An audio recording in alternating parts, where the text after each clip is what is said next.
those who stole from the Filipino people. Nagsimula ang lahat dahil sa issue ng flood control. Pero bakit nga ba bilyon-bilyon ang nilalaang pondo ng gobyerno para sa flood control? Subalit mas lalo pang lumalala ang mga pagbaha sa Metro Manila at ilang mga lalawigan. Kausapin na natin ang isang eksperto sa urban planning and development, ang batikang arkitektong si Felino June Palafox. Architect, welcome po. Muli. Maraming salamat po. Flood control and drainage is just part of a larger study. Like, you should start with urban regional planning, metropolitan planning, then urbanization, demographics, land use, transportation, then different kinds of infrastructure planning, like water, power, drainage and flood control, solid waste, telecommunications, etc. Then we talk about social infrastructure, healthcare and education, parks and open spaces, among others. So it's just part of that. Kasi demand side ng flooding from built and natural environment. If I may remember it right, dinescribe ko after Ondoy. Kasi after Ondoy, nasa Dubai ako. 5 o'clock in the morning in Dubai, 9 o'clock here. Si Jarius Bondok, tinawagan ako. Architect Palafox, some people here, even some leaders, are blaming God for the floods. Sabi ko, it's not an act of God, but sin of omission of men, women running our country. Then he said, by the way, you're on the air. So when I came back, I was requested to go to Malacanang. So inexplain ko. And with due respect, thanks to GMA, President Gloria, nakinig siya. We gave 60 recommendations. Unfortunately, succeeding administrations hindi na in-implement.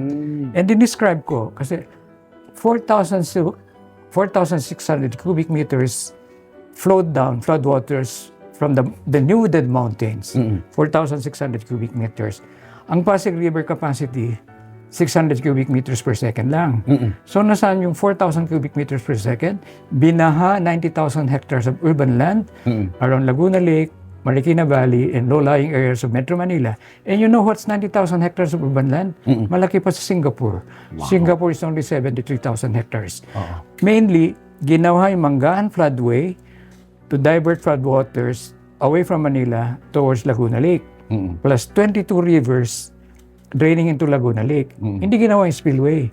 Kaya hindi makalabas yung tubig. Kaya sabi ko that time, Laguna Lake is like a toilet without a flush or a big bathtub with 23 faucets, hindi makalabas yung tubig kasi wala ng spillway. Then sinabi ko na baka people are against the spillway kasi open canal yun.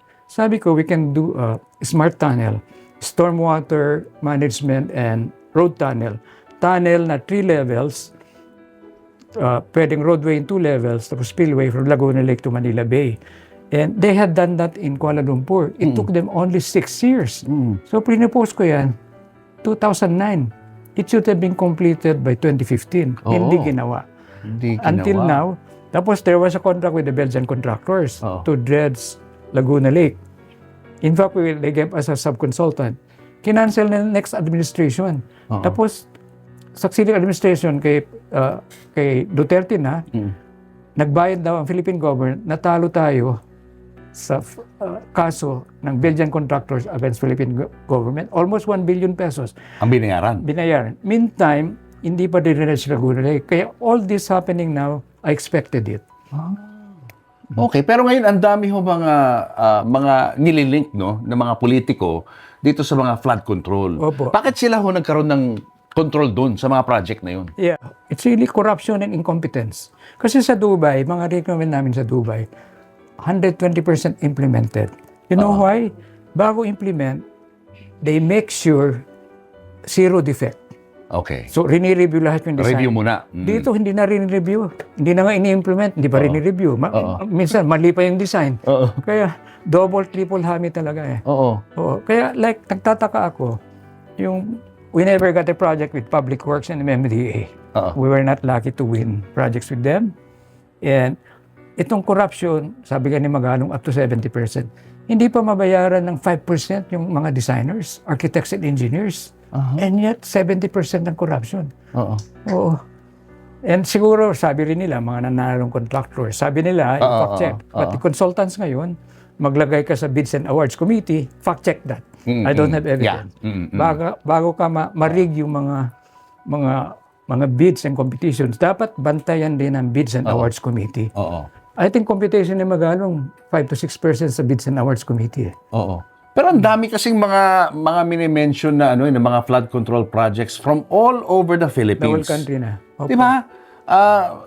Pero wala namang improvement sa buhay ng mga tao. Patuloy pa rin yung mga pagbaha. Sa mga nakita nyo yung mga images na ito naman, napanood naman natin sa media to, no? Yung mga itsura ng mga flood control na ginagawa nila, yun ba acceptable ba yun? I'm not an engineer, but we have engineers at Palafox. Yeah?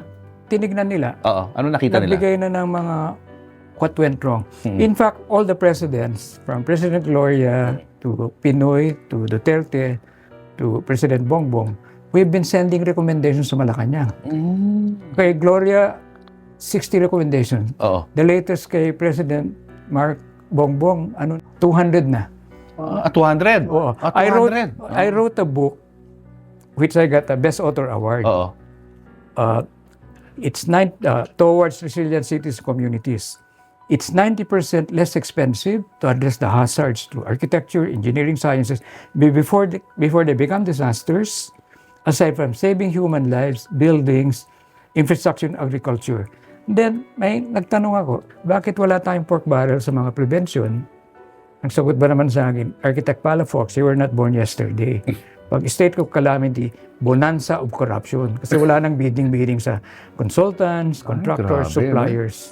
Samantala, ang daming namamatay. Kaya may article ko twice na, sinulat ko, corruption kills. Kasi may corruption, maraming namamatay. And sa corruption, I spent 4 years of my life in the seminary. Nag-aral kami ng Latin twice a day. Corruption comes from 2 Latin words, cor, the heart, rapture, to break, or corrupture, breaking down together. So we are a broken-hearted society breaking down together as a nation. Then why I'm into truth teller his browser, when you fight corruption, it's a corporal works of mercy. Because the worst sufferers of corruption are the poorest of the poor. Fighting corruption, you can get graces because the sufferers are the poorest of the poor.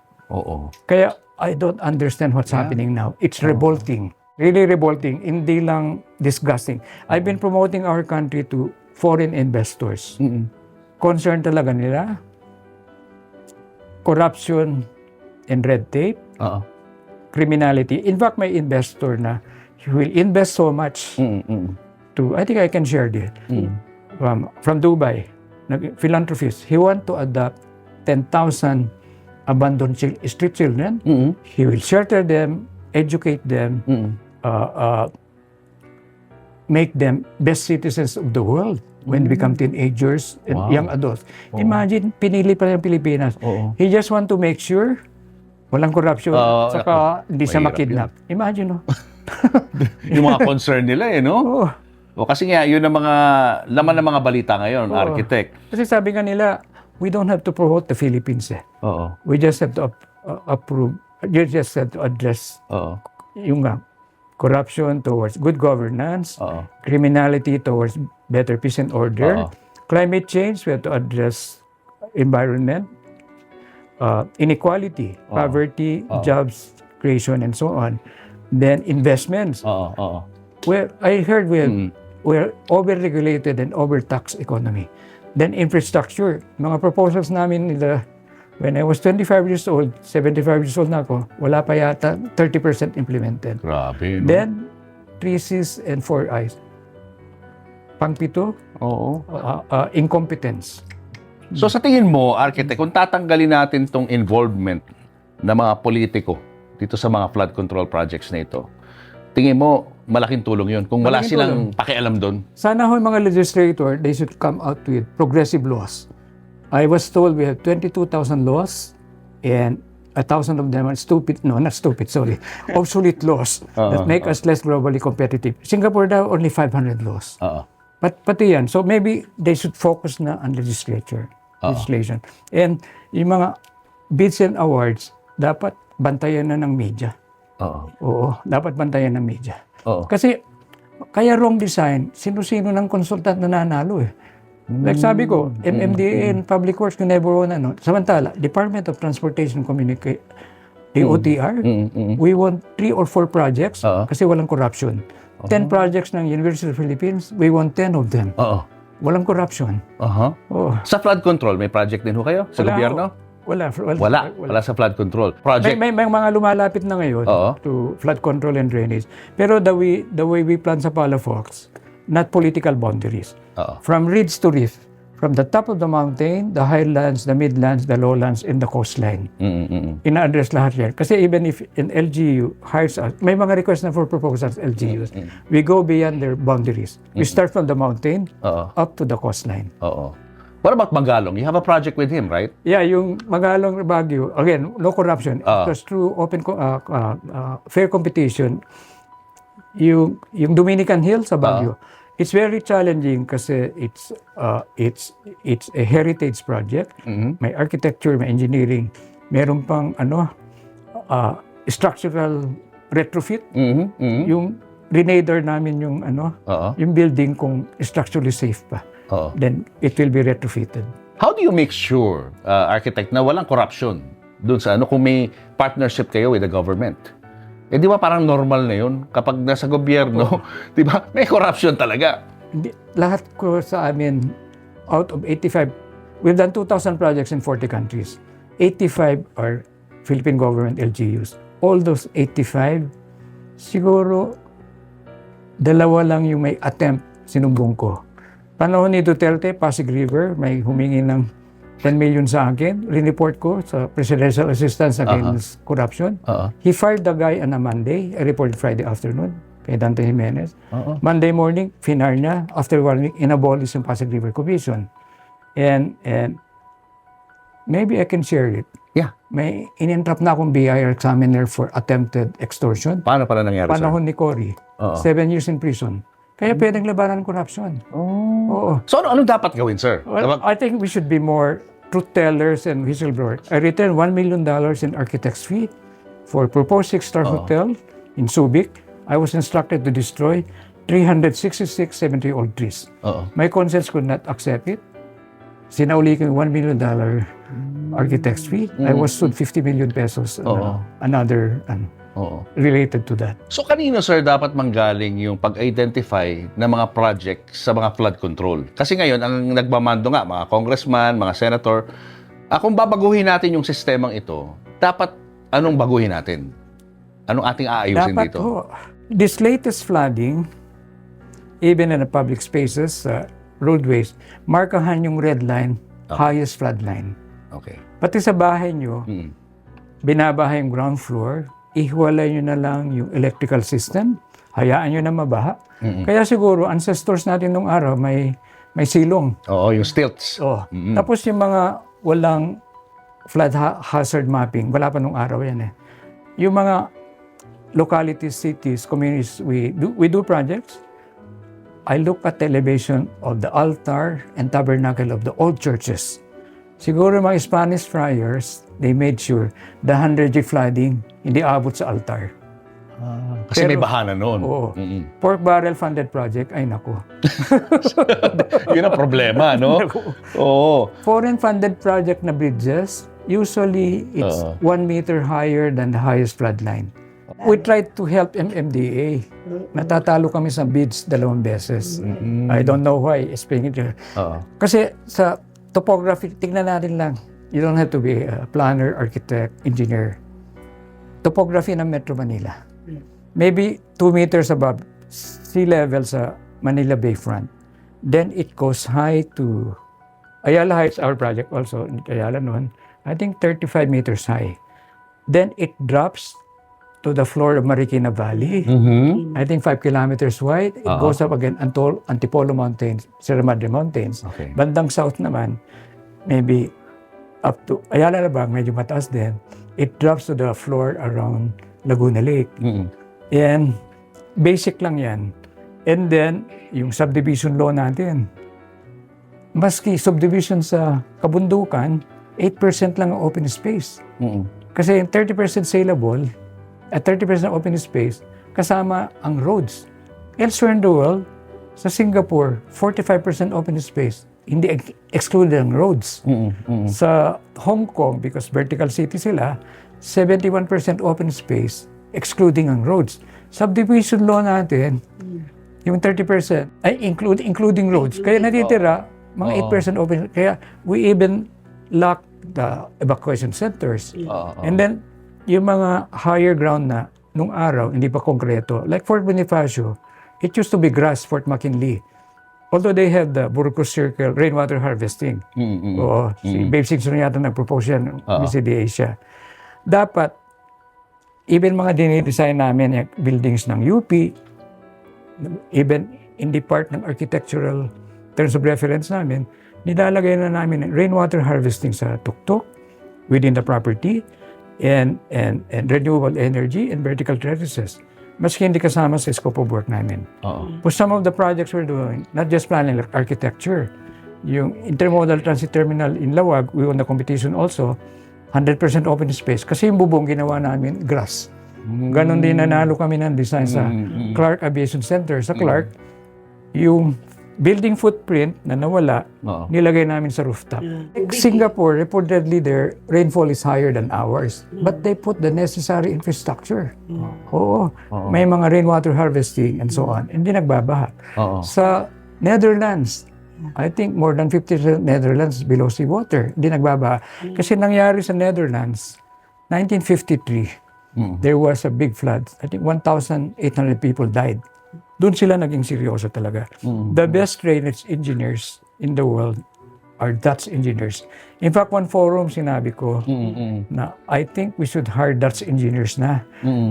They are the best in the world. Wala pa silang kamag-anak. Maganda yun, no? Then we would love to work with them. In fact, we have a courtesy call with the Dutch ambassador. Na nabalitaan niya yung sinabi ko. Na Dutch engineers. Willing ba sila?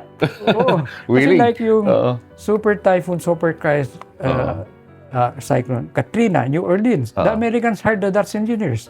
Then the super typhoon Wilma in Florida and East Coast, they hired also Dutch engineers. Hindi lang Magandang American suggestion yun, engineers. Oo, mga eksperto, no? Oo, eksperto talaga. Pero itong sa Metro Manila Architect, anong solusyon nakikita mo rito? Kasi like sa Quezon City, it's getting worse, ha? Yung mga pagbaha doon. Mga kalye natin, detalya na ito.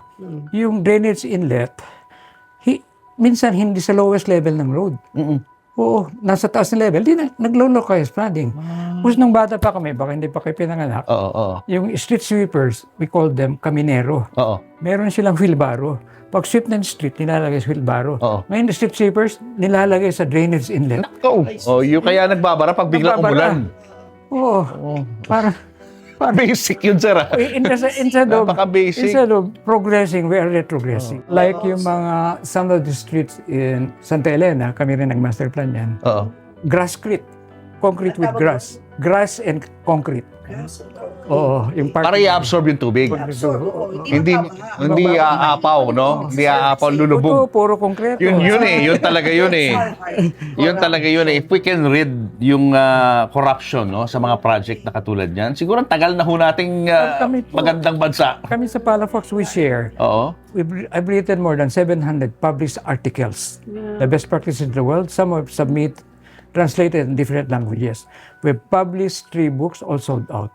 And we keep publishing. In fact, our next book, next year siguro will be, kasi hindi na-implement mga design namin, postcards from the future. Hoping somebody in the future implemented. We take pictures of the uglification of our cities and come out with architectural design perspectives, how they should look like. We call it postcards from the future. Pati mga ginagawa namin ng mga cities and municipalities now, we give them postcards from the future. Sa administrasyon ni Pangulong Bongbong Marcos, meron ho ba kayo ngayong pag-uusap na nangyayari tungkol dyan? His first 1,000 days, I was never invited in Malacanang. Pero we have an invitation now. Meron na ngayon. When I come back from abroad, towards October. Because I need to meet him also because of the philanthropist from Dubai. Okay. And I'll give me a chance to ask him nabasa niya yung mga recommendation namin. All previous presidents, I was invited to Malacanang from 1967. Dito lang. But this is the first time you're being invited. After 1,000 days. But After 1,000 days. we're going to help him, volunteer to help him. the next 1,000 days, Oo. I don't want to be appointed officially. Oo. Oo. As ano na lang, Consultant. patriotic architecture, philanthropic planning. Yeah. Oo. As a honest taxpayer. Yeah. Hindi kayo papayag kung sakaling ofera kayo sa ICI para maging part nun. I have so many commitments po. Ah? I cannot say yes or no. Oo. Yeah. Pero sir, before we go, ano ba dapat ang flood control measures na dapat natin gawin, especially sa Metro Manila? Dapat to aralin talaga. From the top of the mountain, Medyo complicated. Oo. Hindi ganun kabilis. kayang gawin po. Kaya. We're So, willing- so anong dapat gawin? We're willing to help if MMDA likes us to help. Oo. Yeah. Oo. Kasi sabi ko nga, like Metropolitan Tokyo, they start from the mountain. Then there's a series of rainwater harvesting bago bumaba. Yeah. Sa Singapore, I think also Manhattan, yung mga large-scale buildings, may rainwater harvesting sila. So they recycle the water and release it after the floods. I think Singapore the same. Like sa Tokyo, meron sila ang laki-laking parang malaking cistern. Yeah. Imagine, let's say, ilalim ng EBSA, I saw that. parang cathedral ceiling pa. Galing. So kaya natin gawin yan. We know the solutions, we know the Yeah. problems. Oo, If I may kaya say, natin. the Oo. success of Dubai, my boss in Dubai before, the visionary leadership with strong political will, good appreciation of good urban planning, good design like architecture, engineering, Yeah. and excellent management. Ganun ang Dubai. 1970, I was student leader of UST, Central Board student and USP. Yeah. And in fact, I met my wife sa Menjolo Bridge. We were aktivista kami. Oo. Kaya lang nung full scholar na ako sa UP, bawal na sumali. Oo. Pero all the people power, EDSA, nandun ako for peaceful reforms. Peaceful reform, not for ano. Even when I was student leader, I was not a radical, moderate lang. And more of intellectual ano. And it's really, it's not just disappointing, disheartening, revolting. Sa laki ng ninakaw sa atin. Ang laki. Flood Sitwasyon, control pa lang about the other Oh infrastructure. yeah, I know. Marami pa mga Kaya dapat sabi ko, pag-usapan. I told my colleagues in the profession, architects, engineers, project managers, even contractors, if you know something na may corruption, i-report nyo na bago maraming mamatay. Collapsing bridges, collapsing School buildings. buildings. Parang bato. Oo. Mag-truth teller na tayo for love of country. And Pero sana nga sir, yung gobyerno rin natin receptive sa ganyan. Hindi Yes, nila kukonsintihin yung mga gumagawa ng kasamaan dito sa bansa natin. yeah. Sabi nga ni Presidente yata, no one to be spared. Sana. Oo. No? Yeah. Sana. Oo. Anyway, sir, before we go, may gusto ho ba kayong iparating sa ating gobyerno bago tayo magpaalam? Yeah, maybe really the ingredients of success ng rural Dubai, maybe Singapore, Scandinavian. But we're still hopeful sa Palafox. Kasi ADB hired me as external consultant for the Philippine Development Plan 2023-2028. And I shared there, how come our development planning our country is electoral calendar, 3 years, 6 years. Kaya ginagawa na namin sa Palafox ngayon, Philippines 2050 well into 2100, a first world country, a first world economy. And I think we can do it. Because we will be, 1950 we were number 1 in Asia. 1954, Japan overtook us again. And you know why Asian Development Bank is here? Late 60s, Asian countries voted Manila had the highest development potential as financial center. Not Tokyo, not Hong Kong, not Singapore, not Dubai. So yung ano nila. And we have been there before. And we have so many pluses for our country. We're number 1 in the world in marine biodiversity. We're not number 1 in sailors, thanks to our seafarers. We're number 1 in call centers. I like to believe we are number 1 in nurses. We're number 2 in BPOs and geothermal energy. We have the 3rd or 5th longest coastline. Some countries go to war because they don't have coastline. Or Dubai, naubusan ng waterfront real estate, ginawa yung Palm Islands. We're number 4 in the world shipbuilding, thanks to the Koreans and Japanese. We're number 4 in gold. Number 5 in all other mineral resources. And the estimate is $6 trillion. We have a demographic soft spot. Average age 26. The rest of the world's aging and aged. And Filipino expatriates, I don't want to call them OFW, sounds like prisoners of war. They're the preferred employers of most employers all over the world. So, we are so blessed. We only have 7 challenges that I shared. Marami pa. Number 2 in bananas, pineapple, copper, and so on. But number 1 also in corruption. Well, unfortunately, number 1 in corruption. May, nasa social The media, sad truth, no? social media, nag-ano na si Trump Donald Trump. Investors will shy away in the Philippines because of corruption. Yeah. So, do you think, sir, na may hope pa? Kahit na nabulgar na itong Hopeful corruption pa. na to? If I may say, I was tempted to change my passport to 6 countries. I still believe we are the most blessed. My client and my friend in the Middle East, he told me, and it's so timely, all his employees are Filipinos, or most of them. Some nations have complained to God, to Allah, why He favored the Philippines with more natural resources, more beautiful islands, and more beautiful women. Sagutat ni Allah, stop complaining. Also gave them the worst politicians. So God is fair. Thank you so much, Architect June Palafox. Sana po ay makatulong pa ho kayo sa ating Sama-sama pamahalaan, na, no? And by 2050, we need 100 new cities, smarter cities. And we have a Asian Institute of Management. They are co-branding a postgraduate course with Palafox. Smart cities that will include smart buildings, smart transportation, smart agriculture, smart governance, and hopefully smart people. Yeah. Thank you. Well said. Waiting here. Oo, there's still hope for our country. At least ganun ang pakiramdam natin ngayon after speaking with Architect June Palafox. Mabuhay po kayo, sir, at susubaybayan po namin ang inyong mga endeavors itong mga darating na araw. With this sharing, I hope we can save more human lives Yeah. Agree. I hope we will, no? and address corruption more effectively. Yes. Thank you, sir. Architect June Palafox. Julius and Tintin para sa Pamilyang Pilipino would like to thank the following. Raja Travel Corporation, with you on your journey. David Salon, whoever you are, whatever you do, David Salon brings out the best in you. Coco Life, believing in the Filipino. Babyco Baby Wipes and Frida Feminine Napkins. Universal Robina Corporation. The Kabalen Group of Restaurants. Ideal Vision. Revlon for my makeup. Goldmine Rice. Mono Quadratic made-to-order home and office furniture. DeLonghi Coffee Machines. Enagic from Japan, Kangen Water Machine. Email us for inquiries. Health Cube Medical Clinics. Uratex. Clean Echo. Orofan, the heart of every home.